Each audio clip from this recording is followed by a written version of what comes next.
शारदीय नवरात्रि जो आश्विन मास में आती है, पहले दिन की आप लोगों को हार्दिक शुभकामनाएं। आज का परिचय है शैलपुत्री का, तो मैं आपको शैलपुत्री का परिचय के साथ जो पहले दिन की कथा है वो आप लोगों को सुनाती हूँ। वंदे वांछित लाभाय चंदार्क कृत शेखराम वर्षारूढ़ा शूलधरा शैलपुत्री यशस्विनी। माँ दुर्गा अपने पहले स्वरूप में शैलपुत्री के नाम से जानी जाती है। पर्वतराज हिमालय के यहाँ पुत्री के रूप में उत्पन्न होने के कारण इनका यह शैलपुत्री नाम पड़ा। वृषभा स्थिता। इन माताजी के दाहिने हाथ में त्रिशूल और बाएं हाथ में कमल पुष्प सुशोभित है। इन नव दुर्गाओं में प्रथम दुर्गा है। नव दुर्गाओं में प्रथम शैलपुत्री का महत्व और शक्तियाँ अनंत हैं। नवरात्र में पूजन प्रथम दिवस इन्हीं की पूजा और उपासना की जाती है। इस प्रथम दिन की उपासना में योगी अपने मन में मूलाधार चक्र में स्थित करते हैं। यहीं से उनकी योग साधना का प्रारंभ होता है। नव दुर्गा प्रार्थना है। जय जयकार करो माता की, आओ शरण भवानी की। एक बार सब प्रेम से बोलो जय दुर्गे महारानी की। पहली देवी शैलपुत्री है कि बैल पर असवारी, अर्धचंद्र माथे पर सोहे रुंदर रूप मनोहारी। लिए कमंडल फूल कमल के और रुद्राक्षों की माला, धुई दूसरी ब्रह्मचारिणी करे जगत में उजियाला। पूर्ण चंद्रमासी शोभित है देवी चंद्र घंटा माता, इनके सुमिरन निर्बल भी सबल शत्रु पर जय पाता। चौथी देवी कुष्मांडा है, इनकी लीला है न्यारी। अमृत भरा कलश है कर में किए भाग की असवारी। कर में कमल सिंह पर आसन, इस सबका शुभ करने वाली। मंगलमयी स्कंद माता है, जग का दुख हरने वाली। मुनि कात्यायन की कन्या है, सबकी कात्यायनी माँ। दानवता की शत्रु और मानवता की सुखदायिनी माँ। सप्तम काल रात्रि है देवी महाप्रलय ढाने वाली। प्राणी मात्र का रक्षण करती, महाकाल को खाने वाली। श्वेत बैल है वाहन, जिनका तन पर श्वेतांबर माला। यही महागौरी देवी है, सबकी जगदम्बा माता। शंख चक्र और गदा पद्म कर में धारण करने वाली। यही सिद्धिदात्री देवी है, रिद्धि सिद्धि देने वाली। जय कल्याणमयी नव दुर्गे, जय हो शक्तिदायिनी माँ। जयति जयति दंडी नव दुर्गे, जय गिरजा महारानी माँ। मार्कंडेय ऋषि बोले, हे पितामह, आप हमें कोई ऐसा परम गुप्त साधन बताइए जिनके द्वारा मनुष्यों की सभी प्रकार से रक्षा हो, जो अभी तक आपने किसी को बताया भी न हो। ब्रह्मा जी बोले, हे विप्रवर, इस प्रकार का साधन तो परम पवित्र एवं परम गुप्त देवी जी का कवच ही है। इसी से प्राणी मात्र का कल्याण एवं सब प्रकार की रक्षा होती है, उसे सुनिए। देवी जी की 9 मूर्तियों के नाम इस प्रकार हैं। पहली शैलपुत्री, दूसरी चंद्रघंटा, दूसरी ब्रह्मचारिणी, तृतीय चंद्रघंटा, चौथी कुष्मांडा, 5वीं स्कंद माता, छठी कात्यायनी, 7वीं कालरात्रि, 8वीं महागौरी और 9वीं सिद्धिदात्री है। जो मनुष्य अग्नि में जल रहा हो, युद्ध भूमि में शत्रुओं के मध्य फंस गया हो अथवा घोर संकट से ग्रस्त हो, वह मनुष्य भगवती की शरण में पहुंच जाए तो उसके घोर संकट दूर हो जाते हैं। जो भक्ति भाव से देवी जी का स्मरण करते हैं, उनकी सभी प्रकार से उन्नति होती है। हे भगवती, जो भी आपका स्मरण करते हैं, निसंशय उनकी आप रक्षा करती हो। प्रेत की सवारी करने वाली चामुंडा देवी, वराही महिष पर, इंद्री हाथी पर, वैष्णवी गरुड़ पर, माहेश्वरी बैल पर, कौमारी मोर पर, लक्ष्मी कमल के आसन पर विराजमान है। श्वेत रूप धारण करने वाली विषभ के वाहन वाली ईश्वरी देवी है। हंस पर चढ़ी हुई सभी आभूषणों से भूषित ब्राह्मी देवी है। इस प्रकार अनेक रत्नों से विभूषित सभी योग शक्तियों से संयुक्त ये सब माताएं हैं। यह सभी देवियां क्रोध युक्त मुद्रा में रथों पर सवार होकर दर्शन देती हैं। ये शंख चक्र गदा शक्ति हल मूसल खेटक तोमर परशुपास कुंद त्रिशूल उत्तम आयुध सारंग धनुष इत्यादि अस्त्र शस्त्र दैत्यों के शरीर नाश के लिए, भक्तों को अभय देने के लिए, देवताओं के हित के लिए धारण करती हैं। हे देवी, आपके दर्शन कठिन हैं। शत्रुओं के भय को बढ़ाने वाली देवी जी, मेरी रक्षा कीजिए। पूर्व दिशा में मेरी रक्षा इंद्री देवी करे। अग्निकोण में अग्नि देवता, दक्षिण में वाराही, नैगत्य कोण में खड़ग धारणी, पश्चिम में वारुणी, वायु कोण में मेघवाहिनी, उत्तर में कौमारी, ईशान कोण में शूल धारणी, ऊपर ब्रह्माणी जी, नीचे वैष्णवी देवी रक्षा करे। इसी प्रकार सौवाहिनी चामुंडा देवी 10 दिशाओं में रक्षा करे। जया मेरे आगे की, विजया मेरे पीछे की, बाईं ओर अजिता देवी, दाईं ओर अपराजिता रक्षा करे।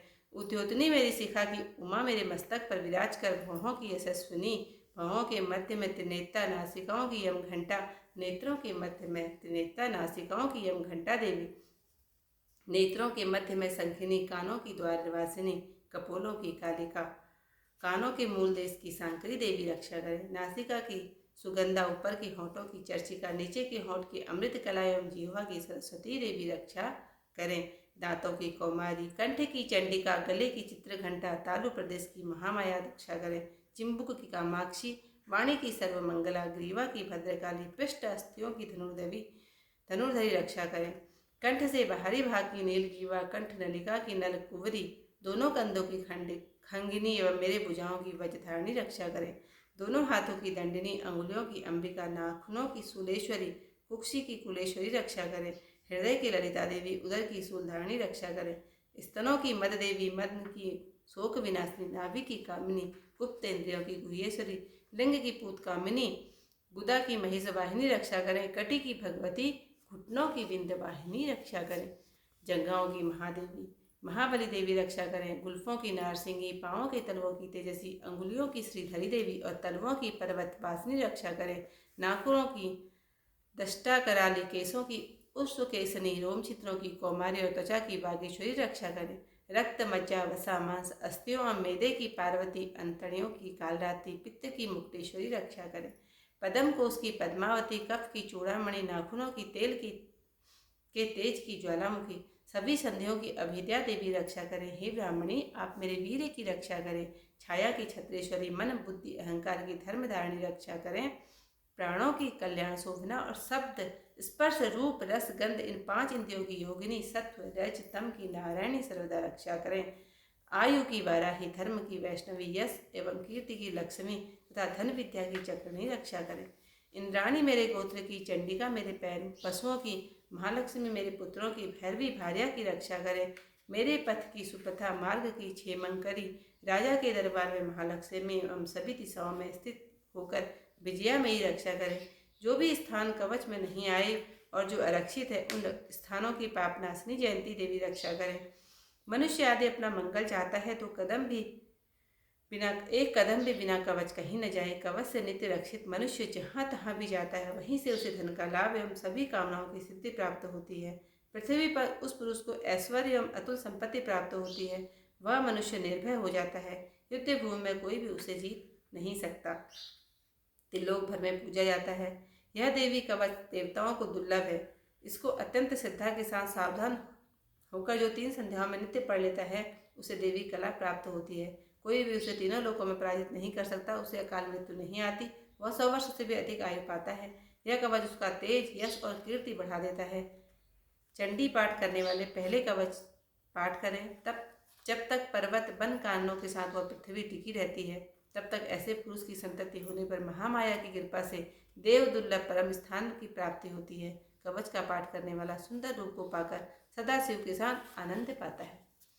अगला स्तोत्र श्री मार्कंडेय जी बोले। जयंती, मंगला, काली, भद्रकाली, कपालिनी, दुर्गा, क्षमा, शिवा, दात्री, स्वाहा, स्वधा आदि देवियों को मेरा नमस्कार है। हे चामुंडे देवी, समस्त प्राणियों के दुख निवारण करने वाली आपकी जय हो। सर्वव्यापक देवी कालरात्रि आपकी जय हो। मधु तथा कैटभ दैत्यों का दलन करने वाली, हम ब्रह्मा जी को वर देने वाली आपको नमस्कार है। हे देवी, आप मुझे सुंदर रूप दो, जय दो, यश दो, यथा क्रोधादि शत्रुओं का नाश करो। महिषासुर का नाश करने वाली भक्तों की सुखदाता देवी को नमस्कार है। मुझे रूप दो, जय दो, यश दो, शत्रुओं का नाश करो। हे रक्त बीज का वध करने वाली देवी, चंड मुंड असुरों का विनाश करने वाली माता, मुझे रूप दो, सुंदर रूप दो, जय दो, यश दो, शत्रुओं का वध करो। हे पापनाशक चंडिके, जो सर्वदा भक्तिपूर्वक आपके चरणों में मस्तक झुकाते हैं, उन्हें रूप दो, जय दो, यश दो, शत्रुओं का नाश करो। सभी व्याधियों का नाश करने वाली चंडिके, जो आपकी भक्तिपूर्वक स्तुति करते हैं, उन्हें रूप दो, जय दो, यश दो, शत्रुओं का नाश करो। हे देवी, आप मुझे सौभाग्य, आरोग्य और परम सुख दो। रूप दो, जय दो, शत्रुओं का विध्वंस करो। मेरा कल्याण कीजिए, उत्तम धन संपत्ति दीजिए। रूप दो, जय दो, यश दो, शत्रुओं का नाश करो। हे माता, आपके चरणों पर देवता और दैत्य दोनों ही अपने मुकुट की मणियां घिसते रहते हैं। हे मातेश्वरी, अपने भक्त को विद्यावान, यशवान, लक्ष्मीवान करो। बड़े बड़े अभिमानी दैत्यों के अभिमान चूर्ण करने वाली चंडिके, मैं आपको प्रणाम करता हूँ। हे 4 भुजाओं वाली माता, चतुर्भुज ब्रह्मा जी आपकी स्तुति करें। हे परमेश्वरी, रूप दो, जय दो, यश दो, वैरियों का विध्वंस करो। श्री पार्वती जी के पति महादेव जी से स्तुत्य है, हे परमेश्वरी रूप दो, जय दो, यश दो, शत्रुओं का नाश करो। हे देवी आप तो कठोर भुजदंड रखने वाले दैत्यों का भी घमंड नाश करती हो। हे अंबिके आप अपने भक्तों के लिए अपार आनंद की वृद्धि करती हो। मुझे रूप दो, जय दो, यश दो, शत्रुओं का नाश करो। हे मातेश्वरी आप मुझे वह पत्नी प्रदान करें जो मेरी इच्छाओं के अनुकूल हो। इस भयानक संसार रूपी समुद्र से मुझे तारने वाली हो। उत्तम कुल में उत्पन्न हो जो पुरुष इस अगला स्तोत्र का पाठ करके महास्तोत्र कीलक का पाठ करता है, वह सप्तशती के पाठ जप से मिलने वाले वर एवं श्रेष्ठ संपदा के फल को प्राप्त कर लेता है। कीलक स्तोत्र है। मैं उन भगवान सदाशिव को नमस्कार करता हूँ जिनके 3 दिव्य नेत्र हैं, जिनका शरीर विशुद्ध ज्ञान स्वरूप है, जो मोक्ष प्राप्ति के कारण है।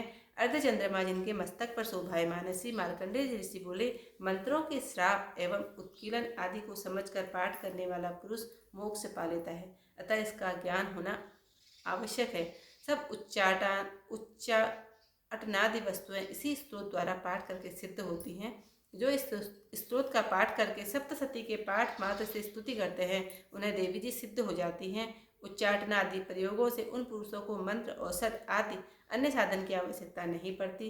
बिना जप के सभी उच्चाटन आदि सिद्ध हो जाते हैं। क्या समस्त उच्चाटन आदि इसी से सिद्ध हो जाते हैं? इस प्रकार के लोगों को शंका हुई। तब उस शंका के निवारण के लिए सदाशिव ने लोगों को बुलाकर आज्ञा दी। यह सब सिद्धियां देने वाले शुभ स्त्रोत इस चंडिका स्त्रोत को भगवान सदाशिव ने गुप्त कर दिया। इस स्त्रोत के पाठ द्वारा प्राप्त होने वाला पुण्य कभी समाप्त नहीं होता। साधक सभी प्रकार का क्षेम प्राप्त कर लेता है, इसमें कोई भी संशय नहीं। कृष्ण पक्ष की चतुर्दशी अथवा अष्टमी के दिन एकाग्र होकर जो अपना सब कुछ भगवती को अर्पण करता है और फिर प्रसाद रूपेण ग्रहण कर लेता है, उस पर भगवती प्रसन्न होती है। इसी रूप के कीलक द्वारा महादेव ने इसे भी कीलन कर लिया। उसके द्वारा सप्तशती का निष्कीलन करके स्पष्ट होकर नित्य पाठ करके वह सिद्ध हो जाता है। जो देवी जी का गण एवं गंधर्व होता है, वह कहीं भी घूम रहा हो उसे भय नहीं होता, न उनकी अकाल मृत्यु होती है। देहांत होने पर भी वह मोक्ष पाता है। इसलिए इस कीलक स्तोत्र को समझकर तथा उसका उत्कीलन करके पाठ करना उचित है। जो इस प्रकार नहीं करता उसका नाश होता है। तभी तो बुद्धिमान इसे समझकर ही उत्कीलन से संपन्न स्तोत्र का पाठ आरंभ करते हैं। जो कुछ भी रमणियों में सौंदर्य, सौभाग्य आदि दिखाई देते हैं, ये सब श्री देवी की कृपा के फल हैं। इसी कारण इस शुभ स्तोत्र का जप सदा करते रहना चाहिए। इस स्तोत्र के मंद स्वर में पाठ करने से थोड़ा फल मिलता है, उच्च स्वर में अधिक फल मिलता है, सभी सिद्धियां प्राप्त होती हैं। अतः उच्च स्वर से पाठ याद करें। जिस भगवती की कृपा द्वारा सौभाग्य, आरोग्य, संपत्तियां, शत्रुनाश तथा परम मोक्ष की प्राप्ति होती है, उस जगत की माता की स्तुति करनी चाहिए। महत्त रात्रि सूक्त है। महत्त्वादिक रूप व्यापक इंद्रियों से सब देशों में समस्त वस्तुओं को प्रकाशित करने वाली ये रात्रि सूक्ता देवी अपने उत्पन्न किए हुए जगत के जीवों के शुभाग गुणों, कर्मों को विशेष रूप से देखती है और उनके अनुरूप फल की व्यवस्था करने के लिए समस्त विभूतियों को धारण करती है। ये देवी अमर है और संपूर्ण विश्व को नीचे फैलने वाली लता आदि को तथा ऊपर बढ़ने वाले वृक्षों को भी व्याप्त करके स्थित है। इतना ही नहीं, ये ज्ञानमयी ज्योति से जीवों के अज्ञान अंधकार का नाश कर देती है। पराजित शक्ति रूप रात्रि देवी आकर अपनी बहन ब्रह्म विद्यामयी उषा देवी को प्रकट करती है, जिससे अविद्यामय अंधकार स्वतः नष्ट हो जाता है। वे रात्रि देवी इस समय मुझ पर प्रसन्न हों, जिनके आने पर हम लोग अपने घरों में सुख से सोते हैं। ठीक वैसे ही जैसे रात्रि के समय पक्षी वृक्षों पर बनाए हुए अपने घोंसलों में सुखपूर्वक शयन करते हैं, उस करुणामयी रात्रि देवी के अंक में संपूर्ण ग्रामवासी मनुष्य, पैरों से चलने वाले गाय, घोड़े आदि पशु, पंखों से उड़ने वाले पक्षी एवं पतंग आदि, किसी प्रयोजन से यात्रा करने वाले पथिक और बाघ आदि भी सुखपूर्वक सोते हैं। हे रात्रिमयी चित्त शक्ति, तुम कृपा करके वासनामय वृक्ष तथा पापमय वृक्ष को हमसे अलग करो, काम आदि तस्कर समुदाय को भी दूर करो, तदंतर हमारे लिए सुखपूर्वक तरने योग्य हो जाओ, मोक्षदायिनी एवं कल्याणकारी बन जाओ। हे उषा, हे रात्रि की रात्रि देवी, सब ओर फैला हुआ यह अज्ञानमय काला अंधकार मेरे निकट आ पहुंचा है, तुम इसे ऋण की भांति दूर करो। जैसे धन देकर हम अपने भक्तों के ऋण दूर करती हो, उसी प्रकार ज्ञान देकर अज्ञान को भी हटा दो। हे रात्रि देवी, तुम दूध देने वाली गौ के समान हो। मैं तुम्हारे समीप आकर स्तुति आदि से तुम्हें अपने अनुकूल करता हूँ। परम व्योम स्वरूप परमात्मा की पुत्री, तुम्हारी कृपा से मैं काम आदि शत्रुओं को जीत चुका हूँ। तुम स्तोम की भांति मेरे इस हविष्य को ग्रहण करो। तो आज की जो काल रात्रि की कथा है, प्रथम शैलपुत्री की जो कथा है वहीं पर समाप्त होती है। इससे आगे की कल दूसरी कथा ब्रह्मचारिणी, वो कल को सुबह सुनाऊंगी आप सब लोगों को। तब तक के लिए सभी लोगों से विदा चाहती हूँ। कल को फिर मिलती हूँ आप लोगों से सुबह सुबह मॉर्निंग में। तब तक के लिए सभी लोगों को जय नवदुर्गा।